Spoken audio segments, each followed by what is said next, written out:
ఏదైతే 14-19లో 29 గ్రామాల్లో land pooling తీసుకోవటం, అప్పుడు వర్క్ స్టాకప్ చేయటం, గత ప్రభుత్వం వచ్చి మూడు ముక్కలు ఆట ఆడి అవన్నీ పక్కన పెట్టారు. అయితే మళ్ళీ ఈ ప్రభుత్వం వచ్చిన తర్వాత ఎటువంటి లీగల్ ఇష్యూస్ రాకుండా అవన్నీ సాల్వ్ చేసి ఎంతో వేగవంతంగా ఈరోజు వర్క్స్ జరుగుతున్నాయి. అనుకున్న ప్రకారం యాక్చువల్గా వర్క్స్ అన్నీ పూర్తవడం జరుగుతుంది. 2014-19లో అయితే ఎలక్షన్స్కి ముందు 1 year ముందే వర్క్ స్టాకప్ చేసింది.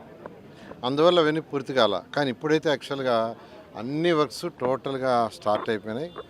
ఈ నేపథ్యంలో 29 గ్రామాల్లో అప్పుడు ఏదైతే గ్రామాల్లో ఇన్ఫ్రాస్ట్రక్చర్ అంటే సిటీ అంతా మంచి ఇన్ఫ్రాస్ట్రక్చర్ ఇచ్చి గ్రామాల్లో ఇన్ఫ్రాస్ట్రక్చర్ అంటే రోడ్లు, డ్రైన్స్, వాటర్ లైట్స్ బాగుండకుండా ఉంటే బాగుండదనే దాంతో ఆ రోజు శాసనసభ్యులు కూడా ముఖ్యమంత్రి గారి దగ్గర చెప్పడం, ముఖ్యమంత్రి గారు కూడా వెంటనే ఏదైతే న్యూ సిటీని డెవలప్ చేస్తున్నామో అట్లా గ్రామ కంటాల్లో కూడా డెవలప్ చేయమని చెప్పడం, దాని మీద ఈ ప్రభుత్వం రాగానే ఏదైతే మిగతా దగ్గరలంతా వర్క్ స్టార్ట్ అయినాయి, ఆ లెవెల్స్ అన్నీ ఫైనల్ అయినాయి.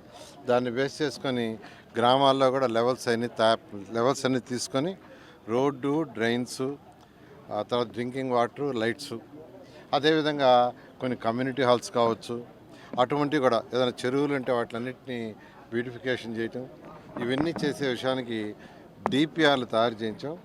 అవన్నీ శాసనసభ్యులకు ఇవ్వటం జరిగింది. ప్రజలతో మాట్లాడి వాళ్ళందరితో చెప్పమన్నా వాళ్ళతో మాట్లాడారు, కొన్ని విషయాలు చెప్పారు. అయినప్పటికీ మళ్ళీ ఒకసారి గ్రామంలో మీటింగ్ పెట్టి మళ్ళీ ఏదైనా చెప్తే అవి కూడా చేస్తామని ఈరోజు డిస్కస్ చేయడం జరిగింది. దాంట్లో చిన్నవి చెప్పారంటే ఏదైతే డిపిఆర్ చేసామో అవన్నీ కూడా యాక్సెప్ట్ చేశారు. అడిషనల్గా టెంపరీగా లైట్స్ చేయమన్నారు, అవి కూడా ఇమీడియట్గా చేయమని ఆదేశించాం.